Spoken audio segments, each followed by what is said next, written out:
में हुआ ज्ञान देता सदा ज्ञान घटता नहीं।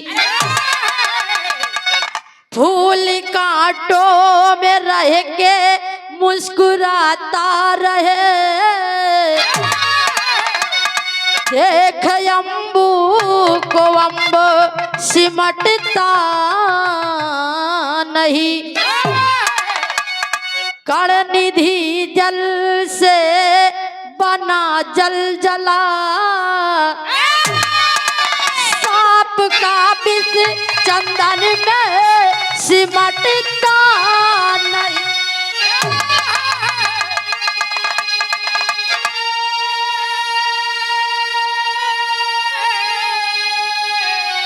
और मान सम्मान का चांद चमके सदा, कभी भोजराज है पीछे हटते नहीं।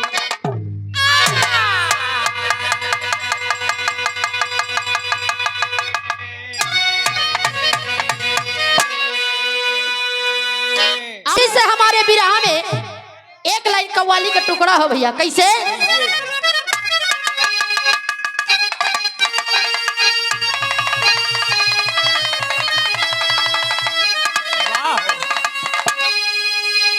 यह कहना बा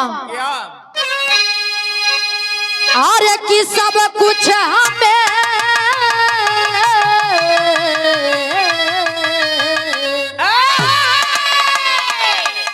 कि सब कुछ हमें अल्लाह के दिल भर न दिया है।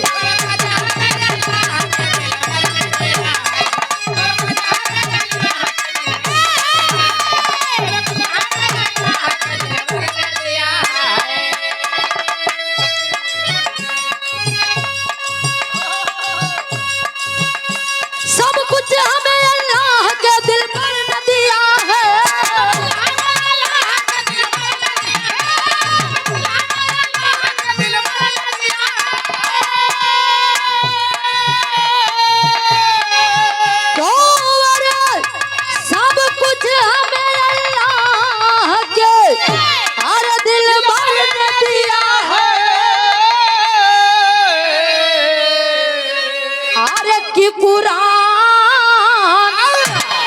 कुरान मदीने के पैगंबर ने दिया है।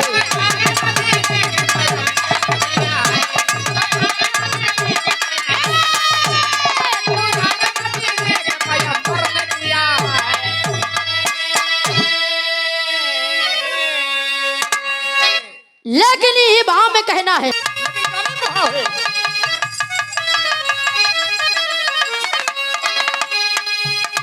अरे कि सब ही पे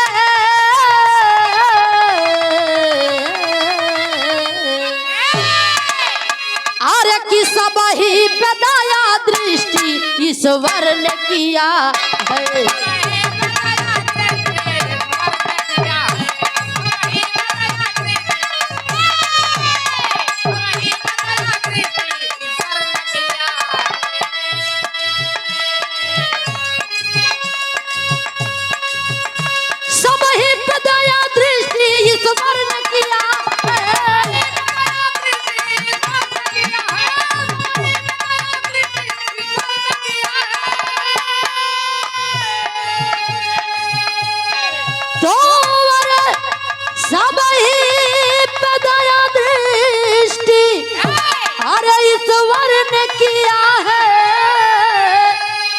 ईश्वर ने किया है।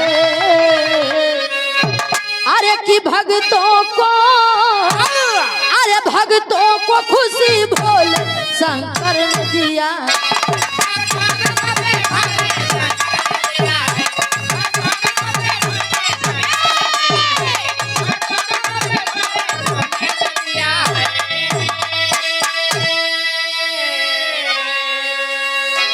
आइए भैया, यही से हमारे बिरहा में कहानी का शुरुआत होता।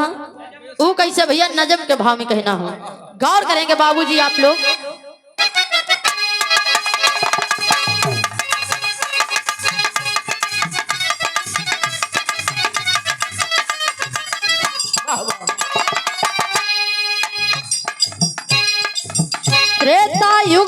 चंद्रसेन राजा रहते थे।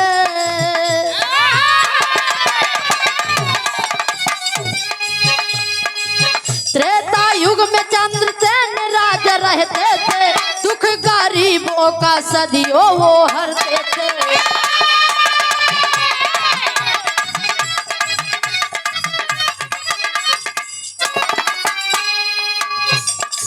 द्रौपदी बताए भी शब्दांत से कहानियां हो,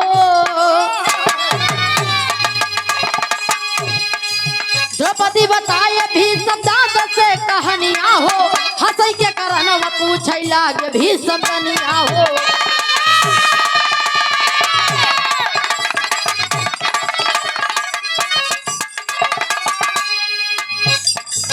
नयन से बरसेला रही रही के पानी हो, नयन से बरसेला रही रही के पानी हो, राजा चंद्रसेन कई गईला नादानी हो।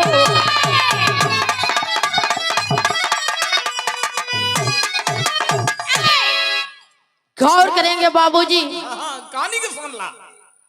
आप लोग गौर करेंगे कि आखिर ये कहानी है कहाँ की। बात उस समय की है जिस समय बाबूजी भीष्म पितामह जी बाणों के सरसैया पर लेटे हुए थे।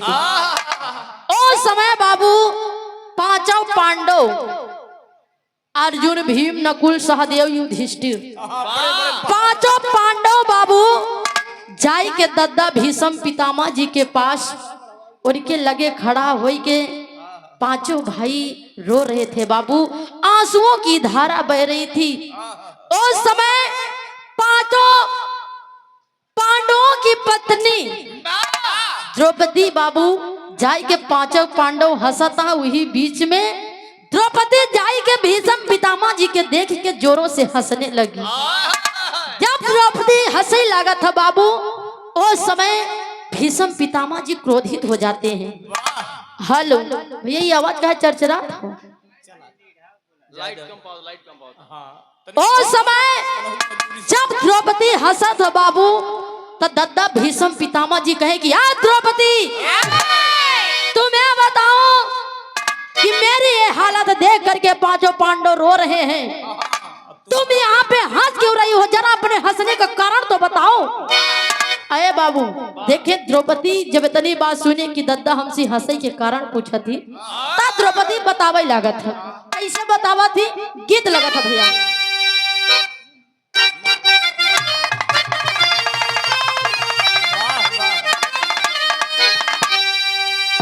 यह गीत के लाइन बा, कौन लड़की सज धज के भैया चली जात रही, कौन लड़का उन लड़किया के देख के कही, का कहे?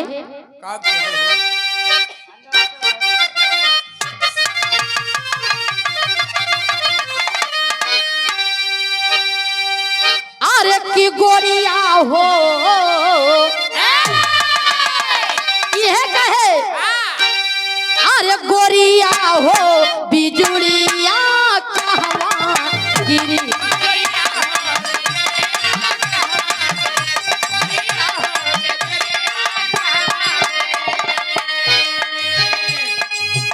रस भारी गगरिया कहवा गिरी,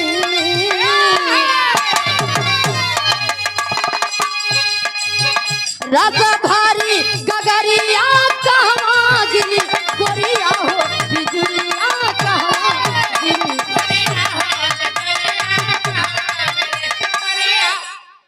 लेकिन देखे बाबू, जब द्रौपदी बतावा थी कि ये दद्दा ई जन्म के छोड़ दिया, कि जन्म में तू कौन दिन देखा था, तनी पिछले जन्म के बारे में सोचा कि पिछले जन्म में तू का करे रहा, जेकर सजा तो कई जन्म में भोगे क्यों मिलत बा।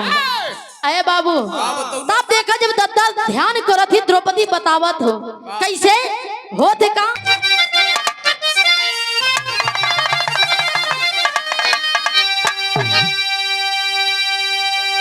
अरे बाबू जब द्रौपदी दद्दा भीष्म पितामह जी से बात बतावत है कि दद्दा सुना हम बतावत है अपने हंसाई के कारण, तब देखे त्रेता युग में बाबू एक राजा रहते थे जेकर नाम चंद्रसेन रहा। चंद्रसेन राजा एक दिन करा थी का कहना बा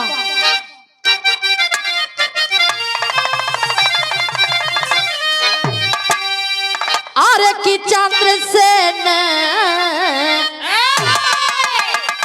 अरे चंद्रसेन जीवनवा घूमई गए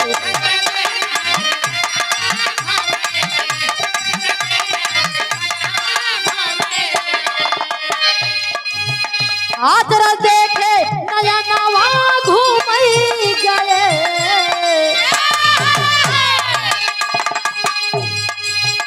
आदर देखे नयनवा घूमई गए चंद्रसेन जीवनवा घूमई गए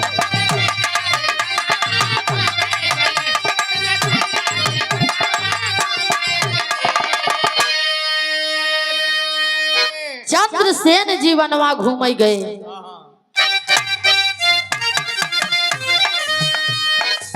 आया बाबू जब राजा चंद्रसेन जी अपने मन में विचार विमर्श किए और जंगल में शिकार खेले जाते जब वहाँ शिकार खेले जाती बाबू तो राजा चंद्रसेन जी देखा थी का नजारा देखे के मिला था कहना बा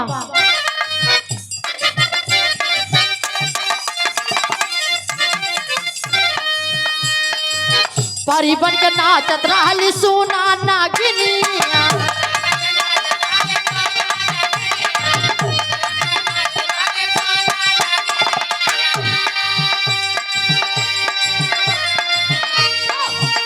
अरे नगवा बना राजा माना कहनिया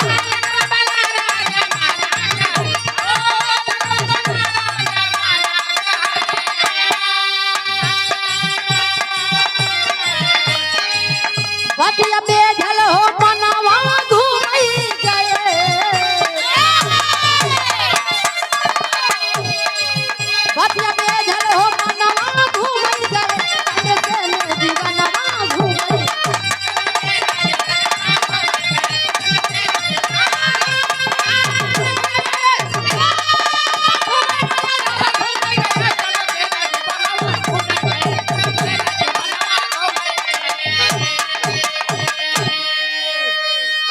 आए बाबू गौर करेंगे आप लोग राजा चंद्रसेन जी जब जंगल में शिकार खेले गए तो हुआ एक नजारा देखा थे उनका देखे के मिला था राजा साहब के कि एक इच्छाधारी नागिन और नाग इच्छाधारी नागिन और नाग दोनों नृत्य कर रहे थे बाबू दोनों नाच रहे थे यानी इच्छाधारी नगिनिया जो रही वो परी के भेष में रही परी का भेष धारण कई के और जंगल में नाचत रही राजा साहब का नजर जब पड़ा था तो वो इच्छाधारी नागिन इतनी खूबसूरत परी हो वो परी के देख के इच्छाधारी नागिन के देख के राजा साहब मोहित हो गए बाबू जब राजा साहब मोहित हो गए तब वो परी के पास जाई के इच्छाधारी नागिन के पास जाई के राजा साहब एक बात कहे का बात कहे भैया गीत बदलत हो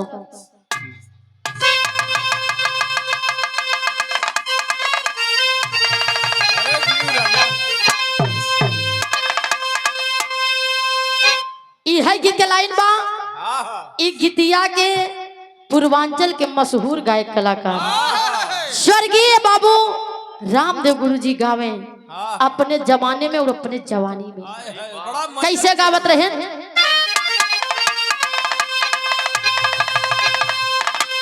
और के झूलनी का गुजर और झूलनी का गुजवा और टूटल है राजा और जवानिया में करिया छूटल है राजा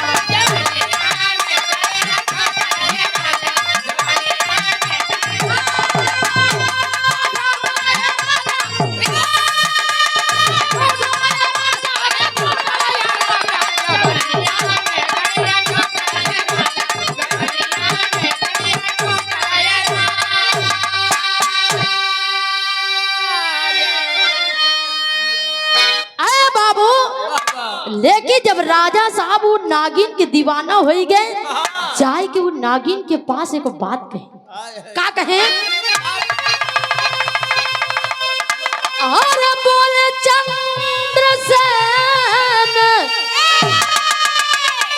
और की बोले चंद्रसेन, और नागिनिया से पानी, और महलिया पे चल के नाचा हो रानी।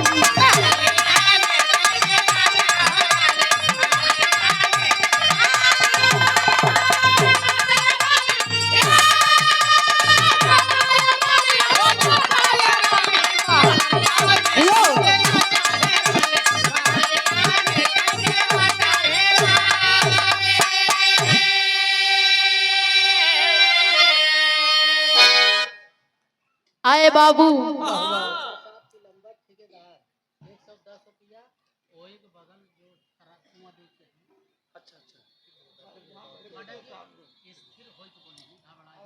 आप परम सब परम सम्मानित श्रीमान आप चाचा जी शिव प्रसाद यादव,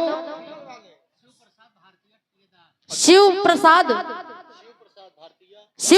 भारतीय ठेकेदार साहब, प्लम्बर के ठेकेदार साहब हैं आप। कुआंडीह के धरती से 111 रुपए दे करके बाबूजी सम्मान किए। आपके श्री चरणों में कोटि कोटि प्रणाम हो।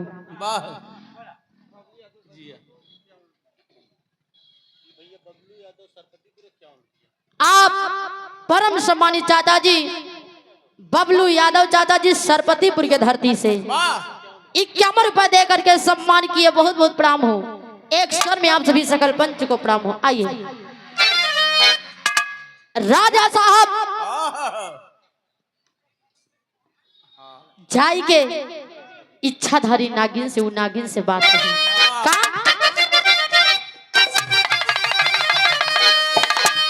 राजा साहब कहे कि यार नागिन, तुम्हें बताओ कि तुम इस जंगल में कब से मैं देख रहा हूं नाच रही हो। तुम इस जंगल में दर दर भटक करके जो नाचती हो, तुम्हें क्या मिलने वाला है? अरे नागिन, मैं तुझसे एक बात कह रहा हूँ, अगर तुझे इतना ही नाचने का शौक है तो चल मेरे राजमहल में, मेरे राज दरबार में अगर तू नाचेगी तो मैं तुझे नाचने के बदले में बहुत ढेर सारा धन दौलत तमाम चीजें दूंगा। चलो मेरे साथ। कहे काका दे के वादा करें। अरे कि कई प्रकार के मिली भोजनवा, अरे सुंदर सुंदर पहिरई के पैभुआ सनवा।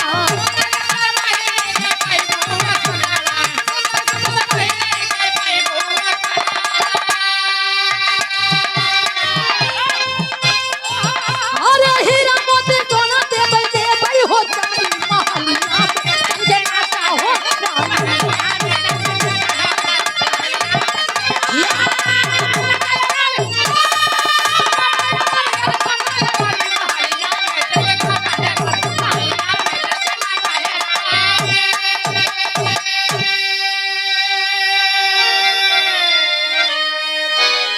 आए बाबू। उन नागिन से राजा साहब कहे कि आए नागिन, चल मेरे राज दरबार में, अगर वहां पे तू नाचेगी तो मैं तुझे नाचने के बदले में ढेर सारा धन दौलत, कपड़ा लत्ता, बढ़िया बढ़िया भोजन, और आए नागिन मैं तुझे अपना पूरा राजपाट सौंप दूंगा। चल मेरे साथ मेरे राज दरबार में। आए बाबू। नागिन कहे राजन, हम आपके बात से सहमत नहीं, लेकिन सुना, तोहरे दरबार में हमहू चलब, हमार नागो चली है, हम अकेले कहीं ना जाब। आए बाबू। राजा साहब का ठीक है, लेकर के चलो। इच्छाधारी नागिन बाबू अपने नाग के साथे में ले आई के और राजा साहब के साथे चल देता। जब चला जाता है बाबू, तो आधी रास्ता जब पहुंचे, इधर राजा साहब अपने मन में सोचते हैं, विचार करते हैं कि मैं तो इस नागिन के खूबसूरती का दीवाना हुआ हूँ, इसलिए मैं नागिन को लेकर के राज दरबार में जा रहा हूँ। लेकिन अगर ये नागिन के साथ ही नगवा जाई तो हमारी इच्छा कैसे पूरा हुई? ये तो बड़ा अंडस कह दी। आप कलेक्टर यादव भैया बहुपुर आरा कला की धरती से 21 रुपए दे करके सम्मान किए, बहुत बहुत प्रणाम हो। आइए अरे बाबू राजा साहब आगे आगे नागिन चली जात बा, बीच में राजा साहब पीछे नगवा चलावत हो। राजा साहब अपने मन में जब विचार करें तो वो नगवा का पूछ पकड़े न बाबू, अब 3 बार घुमाई के अब फेंक देते जोर से। वो नाग जाई के बाबू नागफनी के डाल पर गिरा था। जब नागफनी के डाल पर गिरा, नागफनी में इतना ढेर सारा कांटा होती, जब उन्हें समय वो नाग बाबू नागफनी के डाल पे गिरा, पूरे शरीर में कांटा धस गए। जिधर जिधर नगवा के शरीर जात हो तड़पत हो नाग, उधर उधर बाबू कांटा चुभ रहे हैं। नाग तड़प रहा है, आवाज दे रहा है बाबू, लेकिन कोई उसके पुकार को नहीं सुना। इधर देखिए कुछ दूरी जा करके नागिन कहती है कि आए राजन, आए राजन, मेरा नाग कहाँ है, मेरा नाग कहाँ चला गया। राजा साहब कुछ बोलते ही ना रहे। नागिन कहे कि आप चुप मत रहिए, बताइए राजन। अरे बाबू तब जाए के राजा साहब कहे कि नागिन, नागिन तेरा नाग अब इस धरती पे नहीं रहा। नागिन कहती है काहे। दौड़ करके जिस रास्ते से नागिन गई थी बाबू, उसी रास्ते से जब पीछे आती है, देखती है उसका नाग नागफनी के डाल पर तड़प तड़प करके अपनी जान को खो देता है। दौड़ करके नागिन गई है और अपने सीने से लगा करके अपने नाग को रो रो करके कहती है, क्या तेरी में कहना हो,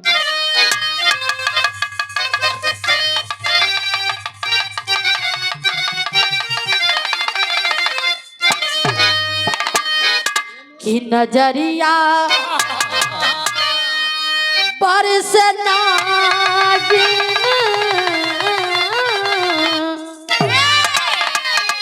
अरे कि नजरिया पर से नागिन,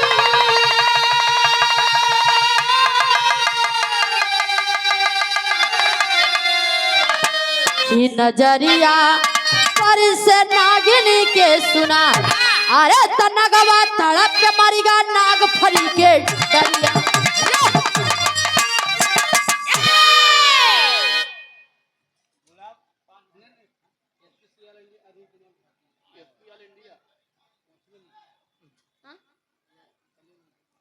आप पशु तस्करी एवं पशु क्रूरता रोकथाम संरक्षण एवं सुरक्षा, आप परम सम्मानित अरुण कुमार भारतीय, आपकी तरफ से 51 रुपए का महान पुरस्कार, बहुत बहुत प्रणाम हो।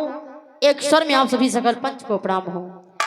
आए बाबू इधर नागिन जाए के अपने नाक अपने सीने से लगाए के रोवे लगा था बाबू।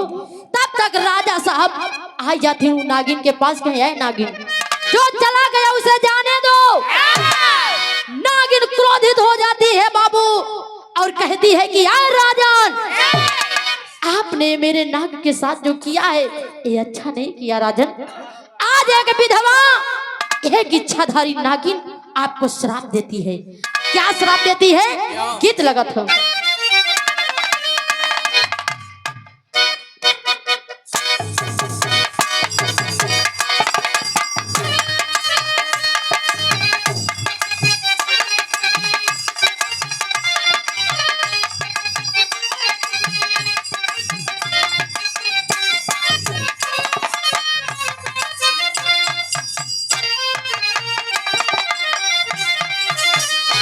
है गीत के लाइन बा, कहे ना बा, अरे की कजरा लगावलू बिंदिया सजवलू, अरे की कजरा लगावलू बिंदिया सजवलू, सैया बिन दुनिया के तारी, सैया बिन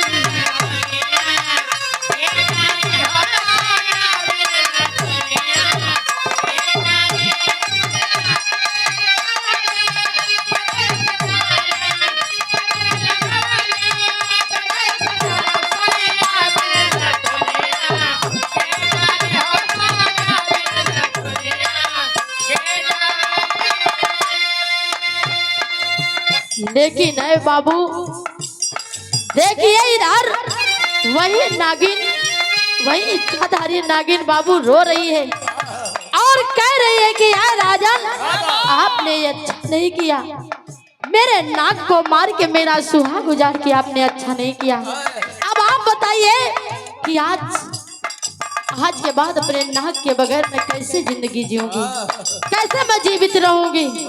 और नागिन रो रो करके कह रही है और श्राप दे रही है, कह रही है राजा साहब से, क्या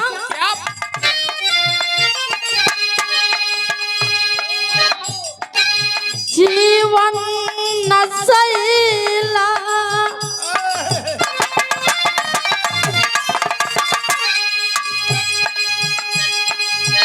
जीवन नसैला,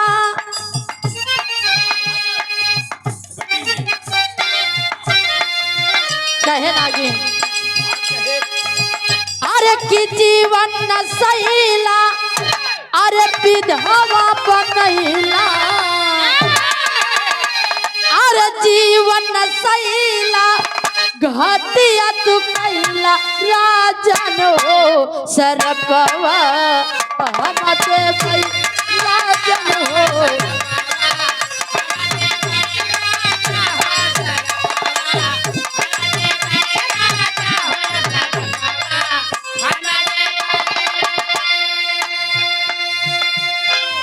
आए बाबू, नागिन कह रही है कि यार राजन, आज एक विधवा, एक इच्छाधारी नागिन आपको श्राप दे रही है, तू कभी सुकून से नहीं रह पाएगा राजन, क्योंकि मेरा सुहाग उजाड़ा है। वो कह रही है नागिन,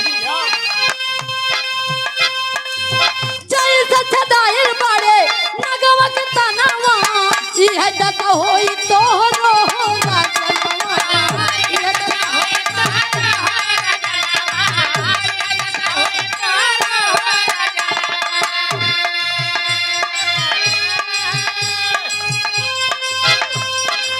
जैसे छदाइल बाड़े नगवा के तनावा, यह दत होई तोहरो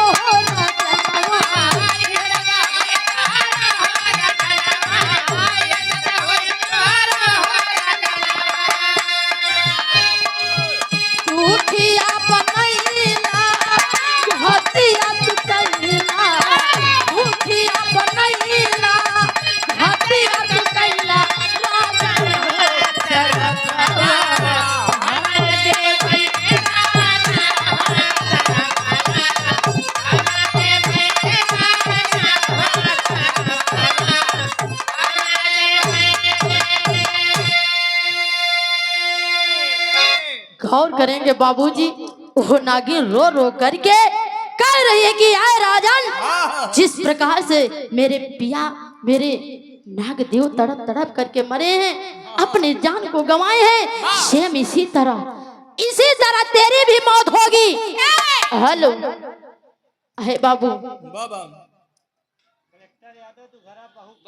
आप कलेक्टर यादव भैया जी दुघरा बहुपुर के धरती से 21 रुपए दे करके सम्मान किए, बहुत बहुत प्रणाम हो।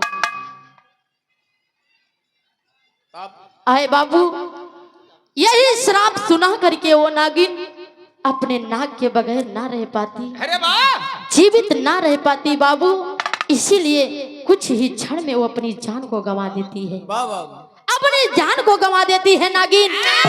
इधर राजा साहब जब इतना श्राप सुने, नागिन कितनी बात सुने बाबू, चाहती उस जंगल से जब अपने घरे, अपने राजमहल वापस लौटे, उनका भारी चिंता सतावे लागत हो। जब चिंता सताने लगती है बाबू, तब हो देखा पहापट के लाइन में कहना हो, कैसे?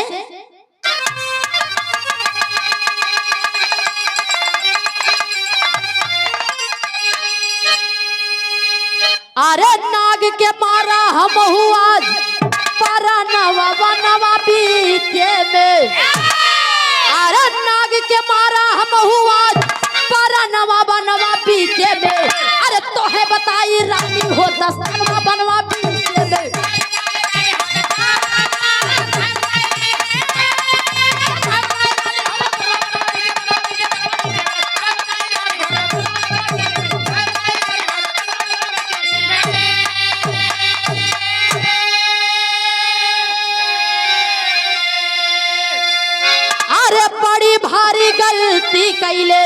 वनवा के भीतरिया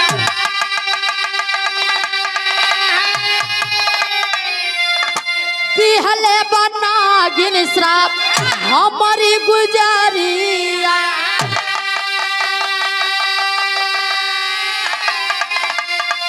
अरे चिंता छाई गइल बा हमारे मनवा बनवा पीछे में। अरे चिंता छाई गइल बा हमारे मनवा बनवा पीछे में। अरे तो है बताई रानी हो दसना बनवा पीछे में।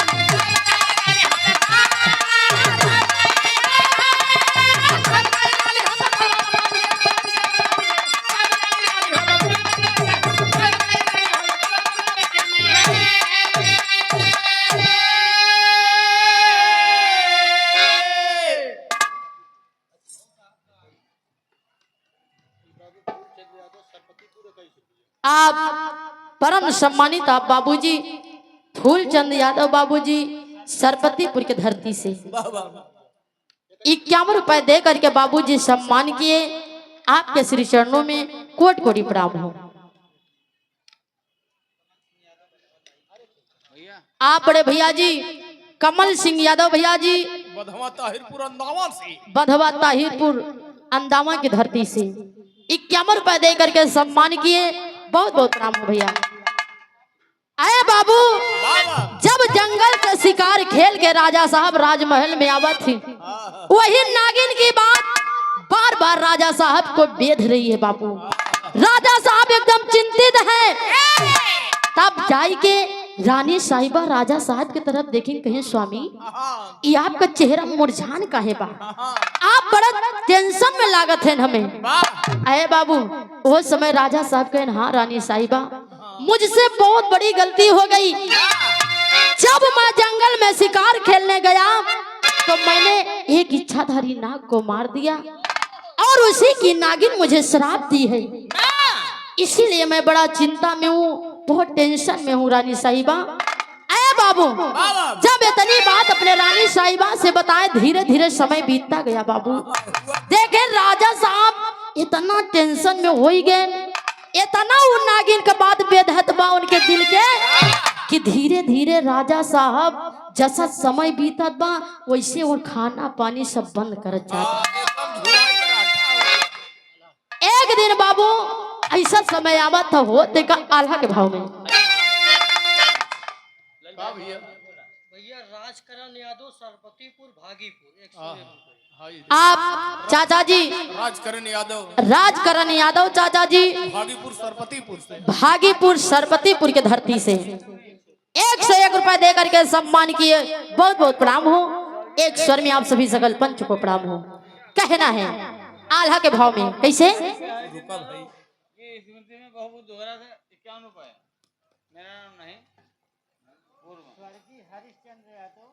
आप स्वर्गीय हरिश्चंद्र यादव पूर्व प्रधान जी दुघरा बहुपुर से दुघरा बहुपुर साथर के धरती से 51 रुपए दे करके सम्मान किए। बहुत बहुत प्रणाम हो। सबका नाम बुलाया जाता है, नहीं के नाम में हम दोनों गवैया अटकते हैं। आइए ऐसे अटकल भटकल दिखाते ही उत्तरी कोटवा से डॉक्टर विशाल यादव। आप उत्तरी कोटवा की धरती से डॉक्टर साहब यादव जी, डॉक्टर विशाल यादव, आप डॉक्टर साहब की ओर से 101 रुपए का महान पुरस्कार। बहुत बहुत प्रणाम हो। डॉक्टर विशाल यादव आपके तरफ से 101 रुपए का महान पुरस्कार। बहुत बहुत प्रणाम हो। आइए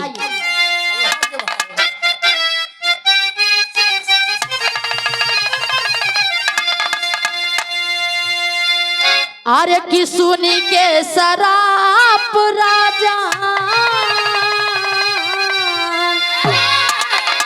अरे सुनी के शराप राजा छोड़े दान पन्ना भैया।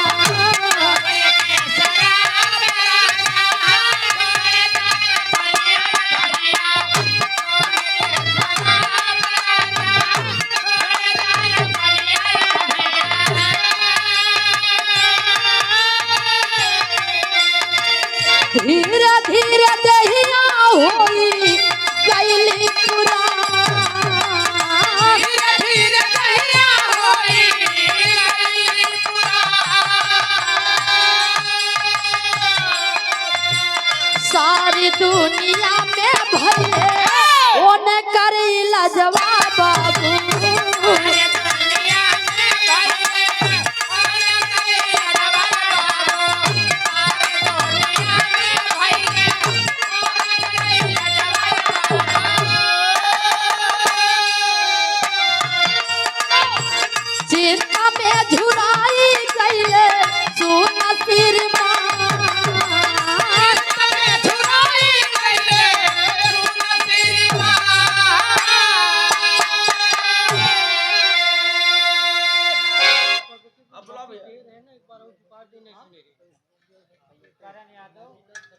आप परम सम्मानित करण यादव भैया जी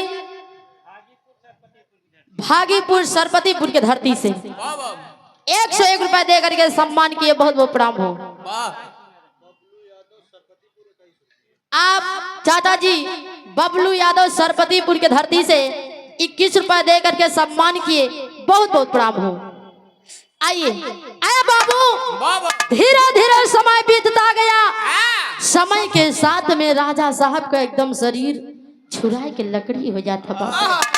जब शरीर झुराए के लकड़ी हो जाता, एक दिन ऐसा समय आवा था कि राजा साहब इस धरती के छोड़ के पूरी दुनिया को छोड़ के भगवान को प्यारे हो जाते हैं, उनकी भी मृत्यु हो जाती है बाबू। त्रेता युग में जौन चंद्रसेन राजा के मृत्यु भवा, जैसे द्वापर युग लाग बाबू, द्वापर युग में वही त्रेता युग के चंद्रसेन राजा द्वापर युग में भीष्म पितामह जी के रूप में जन्म लिए। वाह जब भीष्म पितामह जी के रूप में जन्म लिए बाबू, इधर अर्जुन जी धनुषधारी अर्जुन जी बाणों के सरसैया पर लेटाए हुए थे। आप परम सम्मानित मान सिंह यादव आप भैया मान सिंह यादव भागी भागीपुर के धरती से 51 रुपए दे करके सम्मान किए, बहुत बहुत प्रणाम हो। अरे बाबू, वाह जब वही भीष्म पितामह जी युद्ध के दौरान धनुषधारी अर्जुन जी उनको बाणों के सरसैया पर लेटाए हुए थे। पूरे शरीर में पूरे बदन में बाबू बाण धंसा रहा। उस समय पांचों पांडव जाकर के रो रहे थे। वहीं पे पांचों पांडवों की पत्नी द्रौपदी जाकर के हंस रही थी। उसका यही हंसने का कारण था बाबू कि भीष्म पितामह जी जो कर्म त्रेता युग में किए थे, जैसे नाग का फेंके ना नागफनी के डाल पे नाग गिरा रहा, पूरे बदन में कांटा चुभा रहा बाबू, सेम वही हाल हुआ द्वापर युग में भीष्म पितामह जी के पूरे शरीर में बाण चुभत हो। और वो द्रौपदी हंस जो रही थी, पांचों पांडवों की पत्नी द्रौपदी बाबू, वो कोई और नहीं बल्कि वही त्रेता युग की वही इच्छाधारी नागिन द्वापर युग में द्रौपदी होती है। और जो बाणों के सरसैया पर लेटाए हुए थे धनुषधारी अर्जुन जी, वो त्रेता युग के वही इच्छाधारी नाग थे जिनका मृत्यु हुआ था बाबू। यही से मेरा विरह समाप्त है। कहा जाता है कि जैसी करनी वैसी भरनी। भीष्म पितामह जी पिछले जन्म में जो कर्म किए उसका फल उन्हें द्वापर युग में मिलता है। कहना है आखिरी लाइन में खड़ी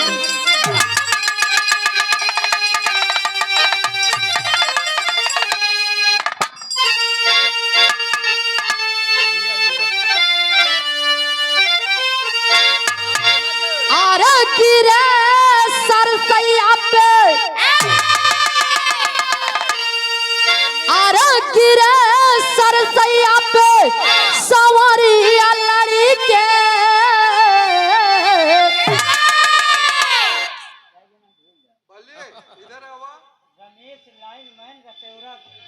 आप रमेश भैया जी लाइन मैन साहब रतौरा की धरती से 101 रुपए दे करके सम्मान किए। रमेश लाइन मैन रतौरा के धरती से 101 रुपए दे करके सम्मान किए, बहुत बहुत प्रणाम हुआ। कहना है अरे गिरे सरसैया पे संवरिया लड़ी के, अरे अपने करनी पे भी संपिता मतर,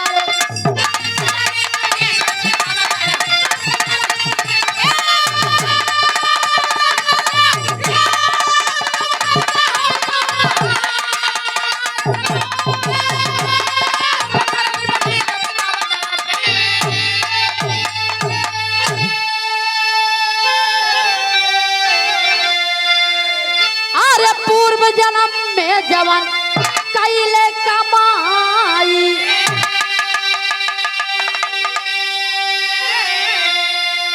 अरे द्वापर युग में वो कर फल कैले हो पाई, अरे पूरे कर्म का पूरा नतीजा झोली में पा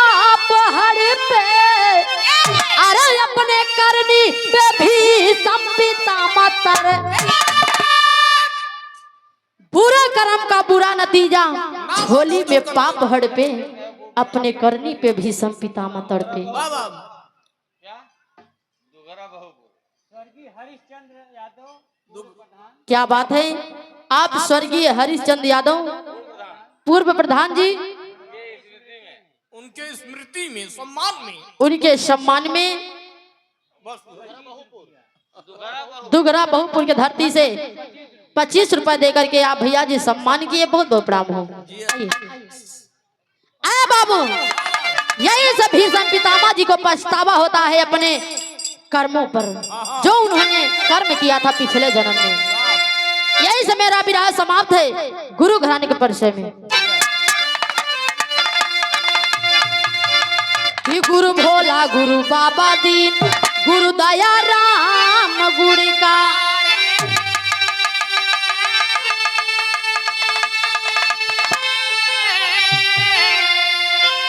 अरे कथन किए कभी भोजराज, कविता सत्य में ढारी,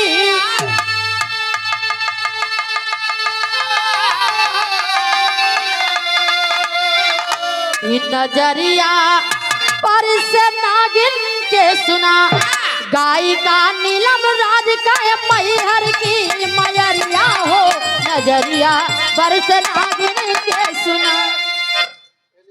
राजकरण यादव भागीपुर सरपतिपुर 102 रुपये। आप राजकरण यादव गायक महोदय जी सूरज यदुवंशी जी की आप मौसिया जी, जिनके दरवाजे पे ये कार्यक्रम हो रहा है, आपके तरफ से मौसिया जी के तरफ से 51 रुपए का महान आशीर्वाद आपके श्री चरणों में कोटि कोटि प्रणाम हो। राजकरण यादव भागीपुर सरपति, आप बड़े भैया राजकरण यादव भैया जी भागीपुर सरपतिपुर से, सरपति की धरती से, सरपतिपुर, भागीपुर सरपतिपुर के धरती से राजकरण यादव, राजकरण यादव भैया भागीपुर, भागीपुर सरपतिपुर के धरती से 102 रुपए देकर के सम्मान किए, बहुत बहुत प्रणाम हो। आइए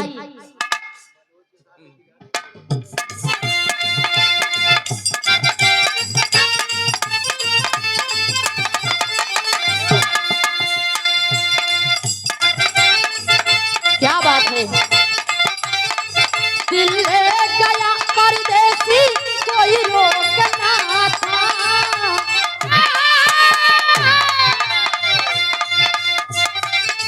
दिल ले गया परदेसी, कोई रोकना था, क्या होगा होगा होगा मेरा सोचना था, क्या होगा होगा होगा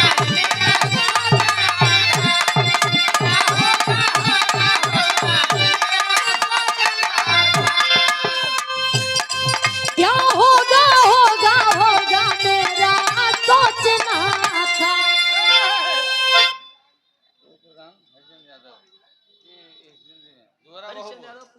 दुगरा बहुपुर से, आप स्वर्गीय हरिश्चंद्र यादव चाचा जी पूर्व प्रधान जी, उनके सम्मान में दुगरा बहुपुर के धरती से भैया जी देते हुए 25 रुपए दे करके सम्मान किए, बहुत बहुत प्रणाम हो। कहे चला जाता है और कुछ ले समाप्त हो गई इधर से।